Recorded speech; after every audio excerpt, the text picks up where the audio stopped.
myself, Professor Dr. Deepak Singh, a light science specialist. आज एक topic deal कर रहे हैं जो ऑब्स्टेटिक का एक important topic, ectopic pregnancy. Ectopic pregnancy का मतलब होता है नॉन नेचुरल प्लेस प्रेगनेंसी।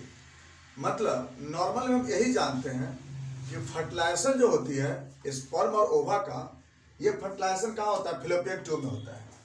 वहाँ से फर्टिलाइजेशन के बाद जाइगोट जो होता है ट्रेवल कर करके और चला आता है कहाँ? यूट्रस में। यूट्रस में कहाँ पे आता है? फंडस या बॉडी में। तो यूट्रस में या फंडस या बॉडी में यहाँ पर आके इम्प्लांटेशन होना चाहिए नॉर्मल, ये नेचुरल इम्प्लांटेशन बोलते हैं। अगर किसी कारणवश ये जाइगोट यहाँ से ट्रेवल करके यहाँ पे नहीं आता है या कहीं दूसरे जगह चला जाता है या ट्रेवल कर यहाँ पे हो सकता है कभी यहाँ भी आके इम्प्लांटेशन कर जाए, तो अगर यूट्रस के अलावा ये जो साइट है, इस साइट के अलावा अगर दूसरे साइट पे अगर बाय द इम्प्लांटेशन होता है तब इसको हम बोलते हैं एक्टोपिक प्रेगनेंसी बोलते हैं, यानी नॉन नेचुरल प्लेस प्रेगनेंसी। यानी ये प्लेस नहीं था, यानी वो प्लेस नहीं होता है, वहाँ पे प्रेगनेंसी होती है। कहाँ कहाँ पे होती है? देखिए, सबसे जो कॉमनेस्ट जो प्रेगनेंसी होती है इसमें लगभग 95% जो प्रेगनेंसी होती है इसमें वो होता है फैलोपियन ट्यूब में। यहाँ पे 95% यहाँ पे होती है। इस 95% में भी अगर हम डिस्ट्रीब्यूट करेंगे, देखिए 70% यहाँ होता है, 70% ये एम्पुला में होता है, एम्पुला में, ठीक है। लगभग 11% यहाँ होता है इस्थमस में, 11% इस्थमस में होता है, ठीक। 3% यहाँ होता है इंटरस्टिशियम में, इंटरस्टिशियम 3% यहाँ होती है, इसको क्या बोलते हैं? इंटरस्टिशियम, इंटरस्टिशियम, ठीक है। और 11% यहाँ होता है, उसको बोलते हैं इनफंडिबुलम, इनफंडिबुलम, इनफंडिबुलम फिब्रिया में। 3% ओवरी पे होती है, 3% ओवरी पे। 1% ऑब्डोमेन में होता है, यहां पे लिख देते हैं 1% ऑब्डोमेन पेल्विक एरिया में, और 1% यहां होता है सर्विक्स में, 1% इन सर्विक्स, है ना। तो यानी ये सब जो साइट है ना जहां पे इम्प्लांटेशन होता है, लेकिन यूट्रस में नहीं होता, जहां पे होना चाहिए यहां पे नहीं होती है, अदर देन फैलोपियन यूट्रस। अब ये क्यों होता है यहाँ पे इम्प्लांटेशन? कभी सर्विक्स में इम्प्लांटेशन, कभी ओवरी पे इम्प्लांटेशन, कभी फिब्रिया में, कभी एम्पुला में, इस्थमस में, इंटरस्टिशियम में, या फिर पेल्विक एरिया में। ये साइट क्यों होता है यहाँ पे, इस जगह पे क्यों होता है इम्प्लांटेशन? देखिए, सबसे पहली बात है सर्विस की बात करते हैं। अब जाइगोट यहाँ से आया और यूट्रस में नहीं आकर के नीचे वो आ जाता है, स्टिकी हुआ नहीं। अब जाइगोट जब तक स्टिकी नहीं होगी तब तक क्या होगी? इम्प्लांट करेगा नहीं। अब स्टिकी कैसे होती है? जोना पेलोसिडा जो होती है, जो प्रोजेस्टेरॉन से स्टिकीनेस होती है। अब बिना स्टिकी का यहाँ पे चला गया, आगे यहाँ पे आगे स्टिकी हो गया, तब जाके चिपक गया। अब यहाँ पर हो गया तो सर्वाइकल एक्टोपिक प्रेगनेंसी। दूसरी बात है, यहाँ पर जो फैलोपियन ट्यूब है, फैलोपियन ट्यूब में क्या दिक्कत है? फैलोपियन ट्यूब में पहला सिलियरी मूवमेंट अब्सेंट हो जाने से। अब सिलियरी मूवमेंट अब्सेंट क्यों हो जाता है? देखिए, पीआईडी के कारण, साल्पिंजाइटिस के कारण वहां पे जो सिलियरी मूवमेंट है वो अब्सेंट हो जाता है। विटामिन ए डिफिशियंसी से, कैल्शियम डिफिशियंसी से, या एचएसजी बार बार करने के कारण, एचएसजी होता है ना हिस्टेरोसाल्पिंजोग्राफी, ट्यूब के ओपनिंग को देखने के लिए करते हैं, वहां भी हो सकती है। तो एचएसजी करने की वजह से भी, डीएनआई डायलेटेशन इंसफुलेशन, इसके करने से भी सिलिया कमजोर होता है, मूवमेंट कम होता है सिलिया का। स्मोकिंग की वजह से यंग सिंड्रोम होता है, उसके कारण भी ऐसा होता है, वो सिलिया कमजोर हो जाती है। या फिर बाय द वे अगर लागेज करते हैं, इसको लागेज करके फिर ओपन करना पड़ता है, तभी ये जो सिलिया कमजोर हो जाती है इसकी।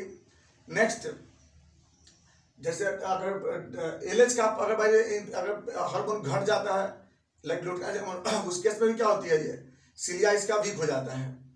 इसके बाद कभी कभी जैसे कोई इन्फेक्शन हो गया, स्ट्रेस, इसके कारण भी क्या होती है? सिलिया कमजोर होता है। इन्फेक्शन जैसे ट्यूबरकुलोसिस है, इसके कारण सिलिया क्या होता है? वीक हो जाता है यहाँ पे। तो सिलियरी वीकनेस होने का ये सब रीजन होती है। और इसके कारण क्या होता है? सिलिया कमजोर होने से जो जाइगोट है वो इधर मूव नहीं करेगा, वो यही रह जाता है।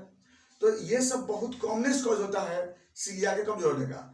एक कॉज और भी होता है अनवांटेड 72, ये जो यूज करते हैं लोग या इमरजेंसी कंट्रासेप्टिव यूज करते हैं, उसके कारण भी क्या होता है जाइगोट का इम्प्लांटेशन यहाँ पे नहीं हो पाती है, ये भी गड़बड़ होती है। नेक्स्ट आते हैं ट्यूबल का लेंथ बड़ा होने पे। तो ट्यूब का लेंथ अगर बड़ा रहेगा तो उस केस में क्या होगी, यहीं पर इम्प्लांट कर जाएगी।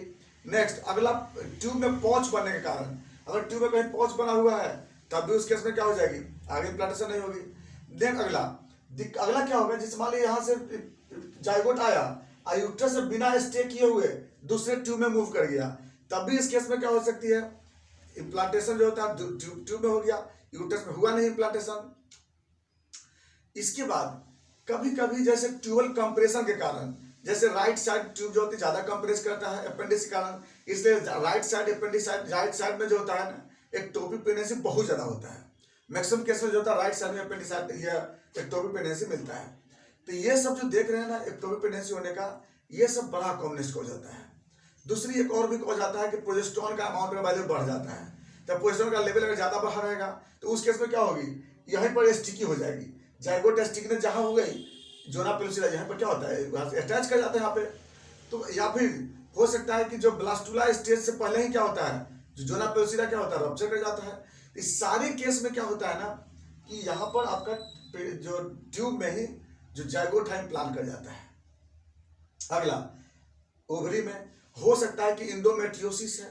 इंडोमेट्रियोसिस के कारण क्या होता है, मान लीजिए यहाँ से आया आकर के इम्प्लांट कर गया यहाँ पे, ऐसे इंडोमेट्रियोसिस अगर ट्यूब में है तब भी हो सकता है ऐसे, लेकिन इंडोमेट्रियोसिस अगर इस पे ओवरी पे है आपको इम्प्लांटेशन हो सकता है।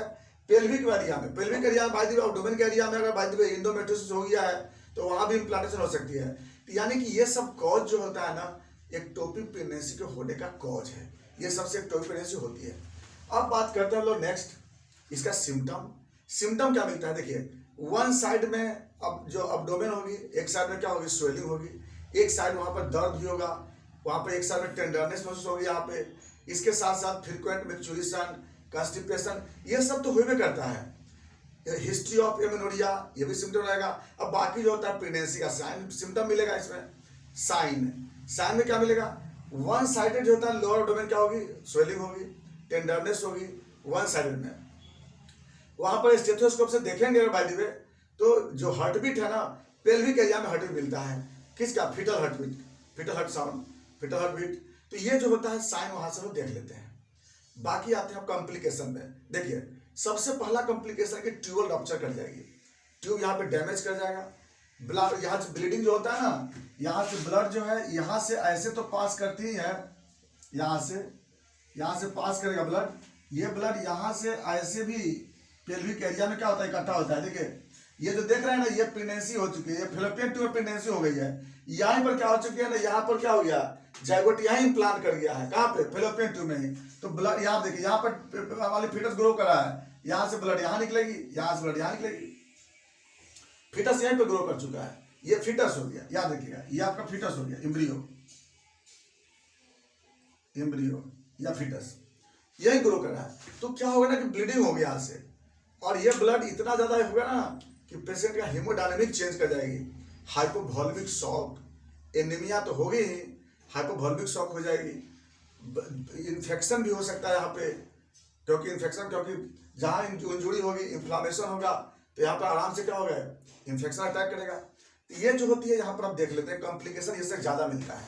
ये भी हो सकता है कि आगे चल के फ्यूचर में फिर क्या हो सकता है, फिर से एक्टोपिक प्रेगनेंसी बन सकता है, वहां पे इन्फ्लामेशन हो सकता है, पेल्विक एरिया में इन्फ्लामेशन हो सकता है, पीआईडी अटैक कर सकता है फिर से।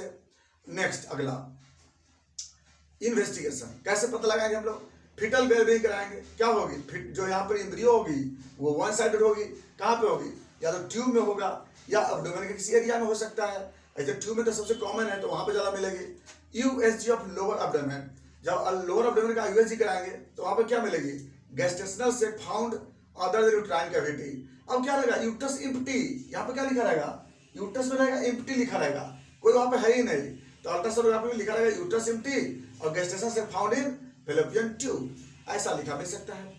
अब बात करते हैं हम लोग और बाकी कॉम्प्लिकेशन के लिए जांच करा सकते हैं, जैसे हीमोग्लोबिन परसेंटेज है, ब्लड ट्रांसफ्यूज करने के लिए हम लोग चढ़ा सकते हैं। ये मेरा हो गया इन्वेस्टिगेशन किसका, जब हम लोग कराते हैं कॉम्प्लिकेशन को जानने के लिए। अब आते हैं बात इसका मैनेजमेंट। क्या मैनेजमेंट कर सकते हैं इसमें लोग? पहला है सर्जिकल मैनेजमेंट। सर्जरी में क्या कर सकते हैं? जो फेलोपियन ट्यूब है उसको रिमूव करना पड़ेगा, रिपेयर करने की भी कोशिश करेंगे लेप्रोस्कोपी के द्वारा या ओपन सर्जरी के द्वारा। किसी भी तरह से क्या कर सकते हैं इसको हम लोग?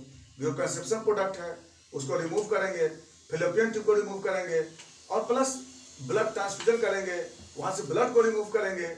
ये सब जो होता है हम लोग वहाँ पे ट्रीटमेंट करते हैं। तो ये सब जो होता है मेरा ट्रीटमेंट होता है और अकॉर्डिंग टू जैसा सिविरिटी होगी उसके अनुसार फिर हम लोग ट्रीटमेंट करते हैं। ये हो गया मेरा उसका ट्रीटमेंट के बारे में। बाकी इसमें कोई ऐसा मेडिसिन है नहीं जो मेडिसिन कर सकते हैं। इसके लिए वही है कि सुपरविजन में रखेंगे और समय पे इसका हम लोग ट्रीटमेंट कर लेते हैं। मेडिसिन से इसको हम एवर्ट नहीं करा सकते हैं, क्योंकि मेडिसिन से एवर्ट कराने पे हो सकता है कि फेलोपियन ट्यूब डैमेज कर सकता है। हाँ, अगर कराना होता है तो 8 वीक से पहले हम लोग ट्राई कर सकते हैं, वो भी डॉक्टर के सुपरविजन में। ऐसे नहीं कर सकते हम लोग। ये था मेरा एक टॉपिक प्रेगनेंसी। बाकी बातें फिर नेक्स्ट वीडियो में। थैंक्स।